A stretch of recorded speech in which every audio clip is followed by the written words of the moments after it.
목요일 특징주를 잡아라의 김은미입니다. 어제 코스피 시장 이 미중 무역 협상에 대한 좋은 결과가 나오면서 2060선으로 큰 폭으로 상승 마감을 했습니다. 코스피 지수 전일 대비 1.95% 오른 2064선에서 거래를 마쳤는데요. 이는 종가 기준으로 지난달 19일 2078포인트 이후로 최고치를 기록을 했습니다.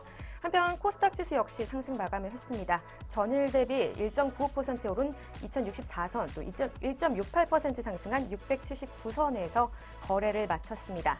한편 이 미국의 주요 3대 지수 역시 상승 마감을 했습니다. 연방정부의 셧다운이 장기화가 될 것이라는 이 우려 속에도 불구하고 미국 연준의 완화적인 통화 정책이 다시 한번 확인이 됐고 또 미중 무역 협상도 순조롭게 흘러가기 때문인 것으로 분석이 되고 있습니다. 다우존스 지수 전일 대비 0.39% 상승 마감했고요. S&P 500 지수는 0.41%, 나스닥 지수는 0.78% 강세로 마무리를 지었습니다. 한편 이런 상황 가운데 오늘 우리 시장은 어떨지 또 어떤 종목들 주목해야 할지 특징주를 잡아라 함께 하시기 바랍니다. 먼저 이 시각 양장시장 지수 흐름부터 체크하도록 하겠습니다. 네, 먼저 코스피 시장부터 체크하겠습니다. 오늘 코스피 시장 전일 대비 0.05% 현재 하락세에 이어지고 있습니다. 2063선에서 거래가 되고 있고요. 코스닥 지수는 살펴보겠습니다. 코스닥 지수 같은 경우에는 좀 등락이 엇갈렸는데요. 현재 0.015% 상승하고 있습니다. 679선에서 거래가 되고 있습니다. 네, 오늘 코스피 지수 같은 경우에는 상승 출발을 했는데요. 이내 하락 전환을 했습니다. 아무래도 이 미국의 연방정부의 셧다운이 장기화될 것이라는 우려가 이 주가 영향을 준 것으로 분석이 되고 있습니다. 그렇다면 수급별 동향도 살펴보도록 하겠습니다. 네, 먼저 거래소 시장부터 살펴보겠습니다. 오늘 거래소 시장 개인과 외국인의 동반 매수세에 있습니다. 개인이 267억 원, 외국인이 1,500억 원 물량들 현재 사들이고 있고요. 기관이 홀로 1,736억 원 물량들 팔아내고 있습니다. 계속해서 코스닥 시장으로도 가겠습니다. 코스닥 시장에서는 개인이 홀로 692억 원 물량들 사들이고 있고요. 외국인과 기관의 동반 매도세에 있습니다. 외국인이 126억 원, 기관이 501억 원 현재 물량들 팔아내고 있습니다. 계속해서 선물시장도 가겠습니다. 선물시장에서는 오늘 개인과 외국인의 동반 매도세에 있습니다. 개인이 135계약, 외국인이 3,495계약이라는 강한 매도세 보여지고 있고요. 기관이 홀로 3,782계약이라는 강한 매수세 현재 보여지고 있습니다. 네, 이렇게 수급별 동향까지 살펴봤습니다. 이어서 양장시장 등락률 상위 종목도 짚어보도록 하겠습니다. 먼저 코스피 시장입니다. 네, 오늘 코스피 시장에서 가장 강세를 보이는 종목은 삼성출판사입니다. 오늘 특징주이기도 한데요. 네, 전일 대비 4,400원 올랐습니다. 19,200원으로 현재 상한가 기록을 했습니다. 계속해서 웰바이오텍입니다. 웰바이오텍 같은 경우에는 어제에 이어서 오늘도 빨간불로 거래가 되고 있습니다. 현재 1,220원 올랐고요. 29% 거의 상한가에 근접한 수치를 보여주고 있습니다. 5,370원에 거래가 되고 있습니다. 계속해서 한국 주강 보겠습니다. 23%대 급등세를 시연을 하고 있고요. 390원 오른 2,045원에 거래가 되고 있습니다. 다음으로 코스피 시장의 낙폭 큰 종목들도 살펴보도록 하겠습니다. 오늘 가장 큰 약세를 시연하고 있는 종목 한진중공업입니다. 현재 17%대 낙폭 시연하고 있고요. 189원 떨어진 886원에 거래가 되고 있습니다. 네, 이어서 동부제철입니다. 9%대 낙폭을 시연하고 있습니다. 1,300원 떨어졌고요. 11,800원에 거래가 되고 있습니다. 마지막으로 필룩스입니다. 7%대 낙폭 시연하고 있습니다. 필룩스 같은 경우에는 어제 이어서 오늘도 계속해서 약세를 시연하고 있습니다. 1,100원 떨어졌고요. 13,200원에 현재 거래가 되고 있습니다. 다음으로 코스닥 시장으로 가겠습니다. 오늘 코스닥 시장에서 가장 상승폭이 큰 종목은요. 네, 두 가지 종목이 오늘 상한가를 기록을 했네요. 토박스 코리아가 현재 330원 오른 1,430원의 현재가 보여주고 있고요. 네, 이어서 넥스트림입니다. 현재 720원 올랐고요. 3,135원에 현재가 보여지고 있습니다. 마지막으로 MPK입니다. 530원 올랐고요. 25%대 급등세를 시연하고 있습니다. 2,570원에 거래가 되고 있습니다. 네, 이어서 코스닥 시장의 낙폭 큰 종목들도 살펴보겠습니다. 퓨전 데이터가 오늘 15%대의 하락폭 시연하고 있습니다. 3거래일 연속으로 현재 약세가 이어지고 있고요. 주당 180원 떨어진 1,005원에 거래가 되고 있습니다. 네, 마지막으로 비츠로스입니다. 10.11% 하락세 이어지고 있습니다. 주당 65원 떨어졌고요. 578원에 거래가 되고 있습니다. 네, 이렇게 양장시장 등락률 상위 종목까지 살펴봤습니다. 이어서 아시아 주요 증시 짚어보도록 하겠습니다. 어제인 9일은 주요 아시아 증시는 상승세로 마무리를 했습니다. 이 미국과 중국의 무역 협상이 좋은 결과가 나오면서 이 지수에 좋은 흐름을 준 것으로 분석이 되고 있습니다. 어제 일본 니케이 지수는 1% 상승하며 3거래일째 연속으로 강세로 마무리를 했는데요. 전날 종가보다 1.1% 오른 2427포인트로 장을 마쳤고요. 중국 증시 역시 또한 올랐습니다. 이 상하이 종합 주가 지수는 0.75% 오른 2545포인트로 장을 마쳤습니다. 마지막으로 대만 각권 지수는 1.83% 뛴 9738포인트에 장을 마쳤습니다. 그렇다면 이 시각 주요 아시아 증시 짚어보도록 하겠습니다. 네, 먼저 일본 니케이 지수부터 짚어보겠습니다. 오늘 1.56% 하락세 이어지고 있습니다. 1.5%대 낙폭 보이고 있지만 그래도 아직 2만 선 무너지지는 않았습니다. 2108엔에 거래가 되고 있는 모습 보여지고 있습니다. 이어서 상해 종합지수도 짚어보도록 하겠습니다. 어제에 이어서 오늘도 강세를 시연을 하고 있네요. 전일 대비 0.71% 상승했고요. 2544포인트에 현재 주가 흐름 이어지고 있습니다. 마지막으로 대만 각권 지수까지 살펴보겠습니다. 대만 각권 지수는 0.46%로 현재 소폭으로 하락세 보여주고 있습니다. 44포인트 빠졌고요. 9,692포인트 가리키고 있습니다. 네, 이렇게 주요 아시아 증시까지 짚어왔습니다. 저는 이슈엔 종목으로 돌아오도록 하겠습니다.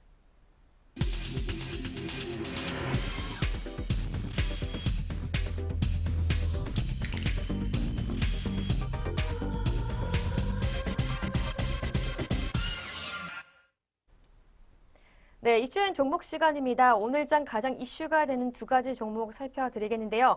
그 전에 저희가 제공하는 정보는 투자 판단의 참고 자료일 뿐 결과에 대한 책임은 본인에게 있다는 점 먼저 알려드리도록 하겠습니다. 오늘 첫 번째로 살펴볼 종목은 삼성출판사입니다. 이화동 전문 출판사인 삼성출판사가 주가가 어제 국내 증시에서 상한가를 기록한 데 이어서 오늘도 급등세를 보이고 있다는 소식입니다. 이 기업의 자회사가 만든 동요 상어가족이 미국 빌보드 차트 30위권에 진입을 했다라는 소식인데요. 이 상어가족은 지난해 9월에도 영국 음원 차트에서 돌풍을 일으키며 이 삼성 관계자들의 기쁨을 준 바가 있습니다. 9일이죠. 현지 시각으로 9일 미국 빌보드에 따르면 상어가족은 1월 21일자 싱글 차트 핫백에서 32위에 이름을 올렸습니다. 상어가족은 한국 어린이들 사이에서 국민 동요 대접을 받는 노래인데요. 이 삼성출판사가 지분 25%를 보유한 스마트 스터디가 이 영미권 구전 동요를 각색해 2015년 선보였습니다. 뚜루루 뚜루라는 후렴구가 반복되는 것이 이 노래의 특징입니다. 상어가족은 지난해 3분기에도 삼성출판사 주가의 상승 랠리를 주도를 했었습니다. 당시 이 동요는 영국 대중음악 음원 순위 차트 오피셜 싱글 차트 100에서 65위에 올라서 화제를 모았습니다. 9월 첫째 주에는 37위까지 뛰어 올랐습니다. 한편 영국 온라인 매체 텐데일리는 상어가족을 2018년 가장 짜증나는 노래로 꼽기도 했습니다. 한 번 들으면 귓가를 계속 맴도는 중독성 강한 후렴구 때문인 것으로 풀이가 되고 있는데요. 이 상어가족 양상의 유튜브 누적 조회수는 현재 120억 회를 넘어섰습니다. 네, 첫 번째 종목인 삼성출판사 살펴봤습니다. 그렇다면 이 시각 주가 흐름도 살펴보도록 하겠습니다. 네, 삼성출판사입니다. 현재 상한가 기록한 모습 보여줬습니다. 4,400원 올랐고요. 19,200원에 거래가 되고 있습니다. 네, 두 번째로 살펴볼 이슈엔 종목은요, 나노스입니다. 나노스가 일단 사내 이사와 또 사회 이사 영입의 화제랍니다. 나노스는 오는 24일이죠. 이 주주총회를 통해서 안부수 아태 평화교류협회 회장을 사내 이사로 선임할 계획이라고 발표했습니다. 나노스 대표는 이 안부수 회장 영임을 통해서 아시아 태평양 지역에 선제적으로 대응할 수 있는 사업 기반을 마련할 수 있을 것이라고 전했습니다. 민간 차원에서 북측과 활발하게 교류해온 아태 평화교류협회를 통해 이 남북 경제협력 사업에 실질적인 기여 방안을 마련할 수 있을 것으로 기대된다고 전했습니다. 아태평화교류협회는 일제 이 아시아 태평양 전쟁 당시 강제동원 희생자 유골 발굴과 또 고국 봉환 사업에 매진을 해왔습니다.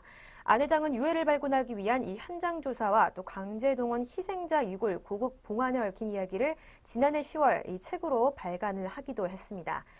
또 나노스는 기업의 이미지 제고와 또 고객과 커뮤니케이션 강화를 위해서 김영수 전 국회 대변인을 사회이사와 또 상임 고문으로 영입할 계획입니다. 한편 나노스는 이번 주주총회를 통해서 자원개발과 광선자원개발 사업, 또 자원개발 부가가치 사업 등을 신규 사업 목적에 추가할 예정입니다. 네, 두 번째 이슈엔 종목으로 나노스 살펴봤습니다. 그렇다면 이 시각 주가 흐름도 살펴보도록 하겠습니다. 네, 나노스입니다. 현재 전일 대비 8.6%대 강세 시현하고 있습니다.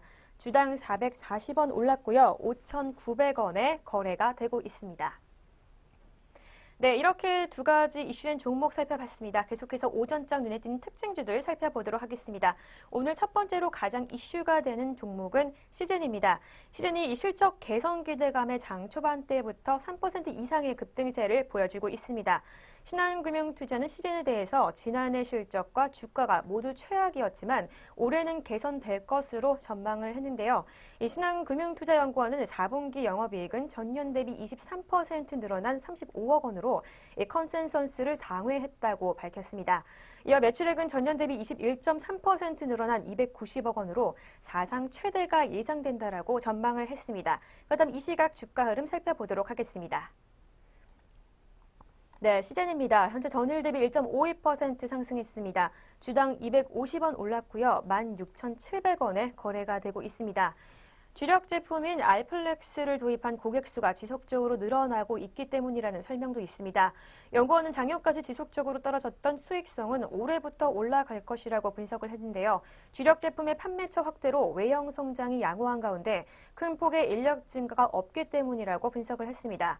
또 올해 매출액은 전년 대비 14% 늘어난 1,142억 원으로 추정을 했습니다. 수익성 높은 이 시약 매출 증대로 올해 영업이익은 전년 대비 61% 늘어난 127억 원, 영업이익률은 11%를 기록할 것으로 예상했습니다. 네, 두 번째로 살펴볼 특징주는 포스코 대우입니다. 미래에셋대우는 오늘 이 포스코 대우에 대해서 미얀마 가스전의 생산량이 빠르게 회복돼 이미 최대 생산량에 도달했을 것으로 추정된다라는 분석을 내놨습니다. 그렇다면 이 시각 주가 흐름부터 살펴보도록 하겠습니다. 네, 포스코 대우입니다. 현재 지수 변동 없이 보합권에 머무르고 있습니다. 19,850원에 거래가 되고 있습니다. 네, 특히 미얀마 가스전의 실적 개선에 미래에셋대우는 주목을 하고 있는 상태입니다. 중국에서의 수요 강세가 이어졌기 때문인데요. 유가가 급락세를 보이기도 했지만 이동평균에 연동하는 가스전의 판매 가격이 특성상 단가 역시 안정세를 유지했을 것이라고 미래에셋대우는 추정을 하고 있습니다. 또 저평가 매력도 부각이 되고 있습니다. 연구원은 포스코 대우의 주가는 올해를 기준으로 주가 순 자산 비율 0.75배 수준으로 매력적이라고 분석을 했습니다. 네, 세 번째로 살펴볼 특징주는 펄어비스입니다. KB증권은 오늘 펄어비스에 대해서 올해 신작 라인업이 기대가 되고는 있지만 이 검은 사막 국내 매출의 하락세 지속과 또 주요 게임들의 출시 일정 조정에 따른 실적 추정치 조정이 있을 것이라고 분석을 했습니다. 이 KB증권 연구원은 펄어비스의 지난 4분기 매출액은 1,102억 원, 또 영업이익은 306억 원으로 이 시장 컨센서스 537억 원을 43% 하회하는 부진한 실적을 예상을 했습니다. 그렇다면 이 시각 주가 흐름 살펴보도록 하겠습니다. 네, 펄어비스입니다. 현재 전일 대비 1.23% 하락세 이어지고 있습니다. 20만 9,300원의 현재가 보여주고 있습니다. KB증권 연구원은 검은 사막 모바일은 지난달 19일 블레이드 앤 소울의 레볼루션 출시와 또 국내 다중 접속 역할 수행 게임 장르 내 경쟁 심화로 인해 매출액이 전분기 대비 23.9% 감소한 707억 원을 기록할 것으로 보인다고 분석을 했습니다. 하지만 이 부진한 실적에도 이달부터 펄어비스의 신작 출시 모멘텀으로 주가 상승이 기대된다고 분석을 했습니다. 연구원은 검은 사막 콘솔 버전은 지난 7일 사전 판매를 시작했고 오는 3월 4일 정식 출시할 예정이라고 말했습니다. 검은 사막 모바일은 1분기 일본, 또 2분기 북미, 유럽 지역으로 순차적인 지역 확장이 예상이 되면서 실적 개선 모멘텀을 기대할 수 있을 것이라고 분석을 했습니다. 네, 다섯 번째로 살펴볼 특징주는 슈픽앤코리아입니다. 슈픽앤코리아의 배당 성향이 확대될 것이라는 기대감에 좋은 흐름을 보여주고 있습니다. 이베스트 투자증권연구원은 슈픽앤코리아는 이 이사회를 통해서 지난해 배당 총액을 전년 대비 2배로 확대해 한 주당 1,000원의 현금 배당을 실시할 것으로 밝혔습니다. 또 지난해를 기점으로 15%에서 매년 5%씩 배당 성향을 확대해서 30%까지 상향할 계획이라고 전했습니다. 그렇다면 이 시각 주가 흐름 짚어보도록 하겠습니다. 네, 슈픽앤코리아입니다. 현재 전일 대비 1.16% 하락세 이어지고 있습니다. 59,800원의 약세 시현하고 있는 모습 보여주고 있습니다. 슈픽앤코리아는 아마존 수혜주로도 분류가 되고 있습니다. SK증권연구원은 스마트폰 판매량과 출하량 감소로 인한 부품 회사와 관련 기업들의 실적 둔화가 우려가 되고 있지만 이 슈픽앤코리아는 큰 영향을 받지 않을 것으로 예상된다라고 전망을 했습니다. 또 오히려 아마존이 진출하는 신규 국가가 늘어나면서 이 신규 시장이 열리고 있는 효과를 누리고 있다라고 말했는데요. 일부 국가에서는 아마존을 통하지 않고 해당 국가 내 플랫폼을 이용한 신규 진출도 활발하게 추진하고 있다라고 분석을 했습니다. 네, 오전장 눈에 띈 특징주까지 살펴봤습니다. 특징주를 잡아라. 저희가 준비한 소식은 여기까지입니다. 저는 더욱더 알찬 소식을 가지고 내일 찾아오도록 하겠습니다. 시청해주신 여러분 고맙습니다.